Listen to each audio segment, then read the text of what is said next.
সুপ্রিয় দর্শক, আসসালামু আলাইকুম। সবাইকে স্বাগতম আমার আরও একটি নতুন রেসিপি দেখার জন্য। আজকের রেসিপি হচ্ছে গলদা চিংড়ি মাছ ভুনা। এইভাবে যদি চিংড়ি মাছ ভুনা করেন তাহলে গরম গরম ভাতের সাথে আর কোনো কিছুই প্রয়োজন হবে না। একটা রেসিপি দিয়ে আপনি পেট ভরে ভাত খেতে পারবেন। চলুন দেখে নেওয়া যাক ঝটপট এই মজাদার চিংড়ি মাছ ভুনার রেসিপিটা।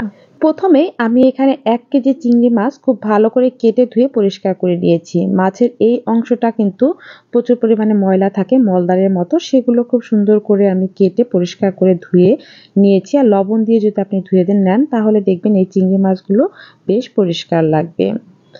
এরপরে আমি হাফ চামচ পরিমাণের হলুদ গুঁড়া, হাফ চামচ মরিচ গুঁড়া আর হাফ চামচ লবণ দিয়ে খুব সুন্দর করে ম্যারিনেট করে রাখবো মাছগুলো ভাজার জন্য। অনেকেই চিংড়ি মাছগুলো না ভেজেও রান্না করেন, তারাও একটু হালকা ম্যারিনেট করে রাখবেন, মাছের টেস্ট অনেক গুণ বেড়ে যাবে। তাই মাছগুলোকে খুব সুন্দর করে ম্যারিনেট করে রাখবো আমি 5 থেকে 10 মিনিটের জন্য।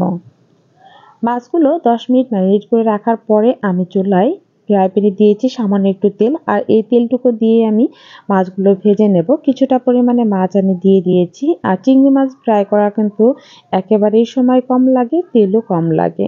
আপনি মাত্র 1 থেকে 1.5 মিনিটের মধ্যেই চিংড়ি মাছগুলো ভেজে নিতে পারবেন। একেবারে ড্রাই করে মাছ ভাজার কোনো প্রয়োজন নেই। আসলেই বাজার থেকে যে চিংড়ি মাছগুলো কিনে আনা হয় এগুলো কোনটা চাষের চিংড়ি কোনটা নদীর চিংড়ি বোঝাই যায় না। তাই হালকা একটু ভেজে নিলে আমার কাছে মনে হয় মাছ ভুনার টেস্টটা বেড়ে যায়। তাই আমি হালকা একটু চিংড়ি মাছগুলো ভেজে নেই।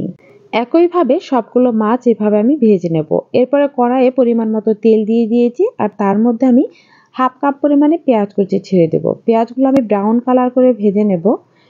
পেঁয়াজগুলো ভাজার সময় যদি আপনি লবণ ব্যবহার করেন তাহলে এই পেঁয়াজগুলো খুবই দ্রুত গলে যাবে। এজন্য এখন আমি পরিমাণ মতো লবণ ব্যবহার করছি। লবণটা দিয়ে অনবরত নেড়েচেড়ে পেঁয়াজের কালার চেঞ্জ হওয়া পর্যন্ত ভেজে নিচ্ছি। একটু সময় লাগবে, 2 থেকে 3 মিনিট যদি ভাজা হয় তাহলে পেঁয়াজগুলো ব্রাউন কালার হয়ে যাবে। পেঁয়াজগুলো কিন্তু আমার ব্রাউন কালার হয়ে গিয়েছে। এই পর্যায়ে আমি হাফ কাপ পরিমাণে পেঁয়াজ বাটা ব্যবহার করব। আজকে আমি 2 ভাবে পেঁয়াজ ব্যবহার করে চিংড়ি মাছগুলো ভুনা করব। প্রথমে পেঁয়াজ হাফ কাপ আমি ভেজে নিয়েছি, আর হাফ কাপ দিয়েছি আমি বাটা পেঁয়াজ। এটা দিয়েও 2 থেকে 3 মিনিট ভেজে নিতে হবে যাতে কাঁচা পেঁয়াজের গন্ধটা দূর হয়ে যায়। এরপর আমি এখানে 3 চামচ পরিমাণের আদা ও রসুনের পেস্ট ব্যবহার করেছি। চিংড়ি মাছে কিন্তু মশলা খুবই কম লাগে। তবে আদা ও রসুনের পেস্ট আমি 3 চামচ ব্যবহার করেছি, যেহেতু আমি চিংড়ির পরিমাণটা অনেকটা বেশি সে কারণে। 1.5 চামচ পরিমাণে ব্যবহার করছি আদা পেস্ট আর 1.5 চামচ রসুন পেস্ট। সবকিছু খুব ভালো করে নেড়ে চেড়ে নেওয়ার জন্য হালকা একটু পানি দিয়ে দিয়েছি। এখন গুঁড়া মশলা অ্যাড করে দেব। প্রথমে 2 চামচ দিয়েছি আমি লাল মরিচের গুঁড়া, হাফ চামচ দিয়েছি হলুদ গুঁড়া, 1 চামচ দিয়েছি ধনিয়া গুঁড়া আর হাফ চামচ দিয়েছি ভাজা জিরে গুঁড়া। চিংড়ি মাছ রান্নার ক্ষেত্রে হলুদের পরিমাণটা খুবই কম দিবেন, এতে করে চিংড়ির যে অরিজিনাল কালারটা বেশি উঠবে, দেখতে অনেকটা ভালো লাগবে। মশলাটা কষানোর জন্য অল্প একটু পানি দিয়ে দিলাম, আর এই পানিটুকু দিয়ে মশলাটা খুব ভালো মতো কষিয়ে নিতে হবে। 3 থেকে 4 মিনিট সময় নিয়ে মশলাটা কষিয়ে নেবেন। রান্নার ক্ষেত্রে মশলাটা যত বেশি কষানো হবে খাবারের টেস্টটা তত বেশি হবে। দেখুন মশলাটা কিন্তু আমার কষানো হয়ে গিয়েছে। মশলা থেকে যখন তেল ছেড়ে দিবে তখনই বুঝতে হবে মশলাটা একদম কষানো পারফেক্ট হয়ে গিয়েছে। এ পর্যায়ে আমি ভুনা করার জন্য পানিটা অ্যাড করে দিলাম।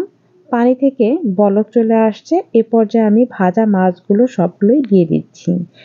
দিয়ে হালকা একটু নেড়ে চেড়ে নিচ্ছি।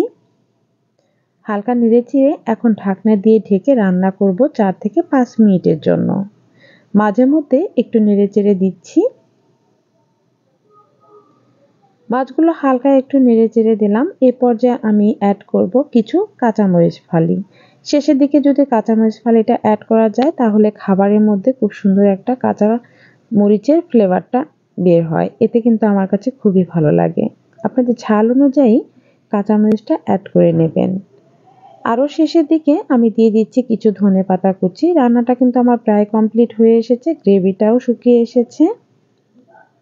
ধনেপাতাটা দিয়ে লবণটা চেক করে নেবেন অবশ্যই। খাবারের টেস্ট কিন্তু লবণেই বাড়িয়ে দেয়।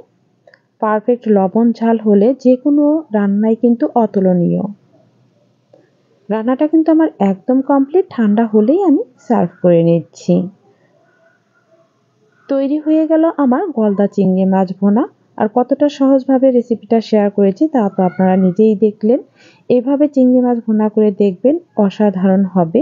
খুবই সিম্পল এবং খুবই সাধারণ মশলায় খাবার হবে অতুলনীয়। সবাই ভালো থাকবেন, সুস্থ থাকবেন। আজকে এ পর্যন্তই।